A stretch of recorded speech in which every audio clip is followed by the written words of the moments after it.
नमस्कार दोस्तों, आज हमारे बीच हमारे साथ बैठे हुए हैं दिनेश मोहन झा जी, उर्फ इन्हें आप मनन झा नाम से जानते होंगे।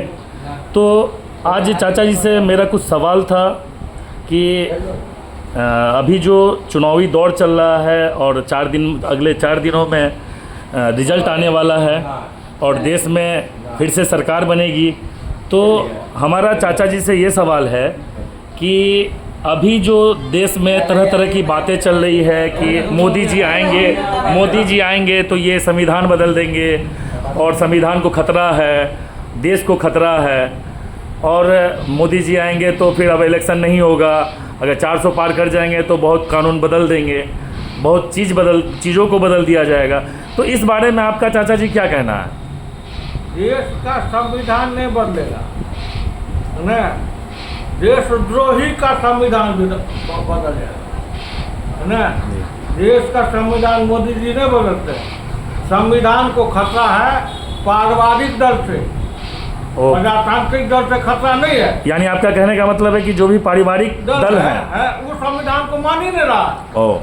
संविधान को खतरा है पारिवारिक दल से, देश विरोधी से है।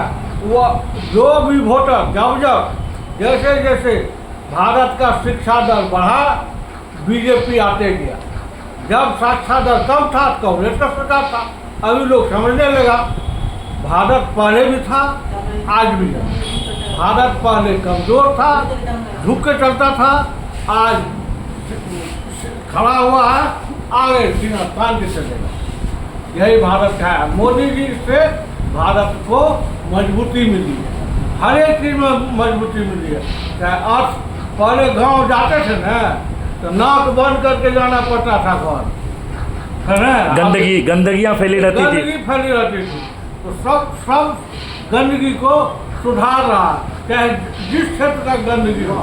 पहले स्टेशन पर नाक नहीं दिया जाता, अब स्टेशन पर है।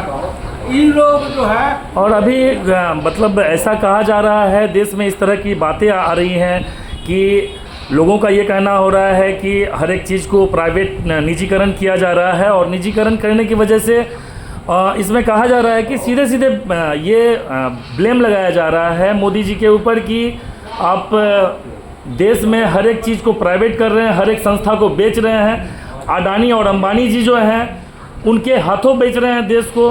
तो इसमें कहाँ तक सच्चाई है? एक बात बता, हम लोग बिजनेस का समिट करते हैं, विदेश के उद्योगपति का खोटामत करते हैं। आप हमारे यहाँ कारखाना लगाएंगे, हमारे यहाँ इन्वेस्टमेंट कीजिए, और हमारा अपना आदमी जो है उसी को नहीं लगाने दें। दूसरी बात, सबसे ज़्यादा इनकम टैक्स वही लोग देता है। यहाँ कौन देता है? जो भी आदमी समझदार है, देशभक्त, वो वैसे आदमी को बरगलाता है क्या? जात का नेता जो भी है वो अपने जात को तो आलू प्याज समझता है, इलेक्शन में भाव खोजता है। जिस आलू है, कोई पंडित जी इनका कोई नेता है अपने जात को बोलता है कि आलू किस भाव में लीजिएगा, क्या को सीट दीजिएगा। ये जात को क्या फायदा होता? पंडित जी बन जाएगा तो जात को कौन फायदा होगा?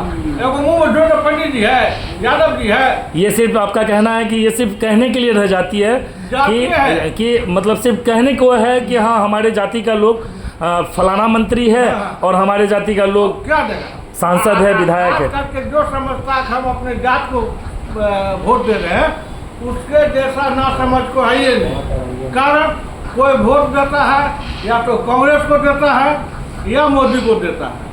कोई जो कहता है कि हम फला जात को दिए, यानी कहने का मतलब है कि लोग पार्टी को देते हैं, वो पार्टी को देते हैं या सिंबल को देते हैं, जैसे कि या तो कमल छाप को या हाथ छाप को।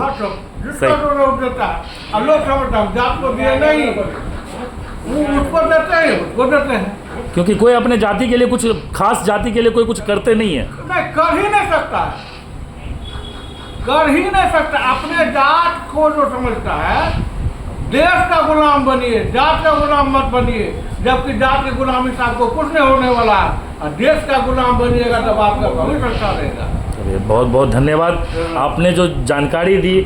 जो भी हमारे व्यूअर होंगे वो आपकी इस मतलब बयान को सुनेंगे और बहुत बहुत धन्यवाद आपका अपना कीमती समय देने के लिए। अच्छा पूछ कर। और चाचा जी एक बात और पूछना मैं भूल गया था, माफ़ी चाहूँगा दोस्तों, फिर से मैं वीडियो को फिर से स्टार्ट किया हूँ।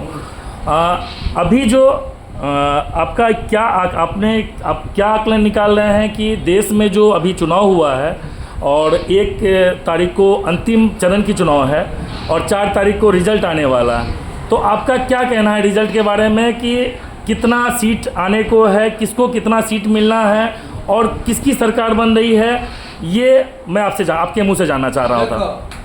यहाँ 2 गठबंधन है, एक मुस्लिम गठबंधन जिसको लोग इंडी कहता है, इसलिए मुस्लिम गठबंधन कहते हैं कि मुस्लिम वोट नहीं बटे, इसलिए सारा देश में एक पार्टी खड़ा किया। मान लीजिए अभी सहरसा में कांग्रेस भी खड़ा हो जाता, आरजेडी भी खड़ा हो जाता, मुस्लिम वोट बटने की संभावना है, इसलिए मुस्लिम वोट नहीं बटे, इसलिए समझौता। स्टालिन यहाँ आकर के क्या करेगा, लालू जी बाजार जाके क्या तो करेगा? यानी आपका कहने का ये मतलब है, कहने का तात्पर्य ये है आपका कि देश में जो चुनाव हो रहा है ये हिंदू मुस्लिम का चुनाव हो रहा है क्या? मुस्लिम गठबंधन है और एक तरफ भाजपा वाले मतलब भाजपा में जो वोट डाल रहे हैं एक तरफ हिंदू है और इधर इंडी गठबंधन जो है वो मुस्लिम गठबंधन है। मुस्लिम गठबंधन ही है, इंडी नाम गलत है, उसको मुस्लिम गठबंधन कहिए जी। क्या है कि मुस्लिम वोट नहीं बटे, इसलिए यहाँ आरजेडी या कांग्रेस नहीं लड़ा। आपका आकलन क्या है, देश में लोकसभा की जितने भी सीटें हैं 543 सीट में से आपके भारतीय जनता पार्टी को कितने सीट आने वाली है? हम कम से कम 383 उसके ऊपर जो 383 मिनिमम है।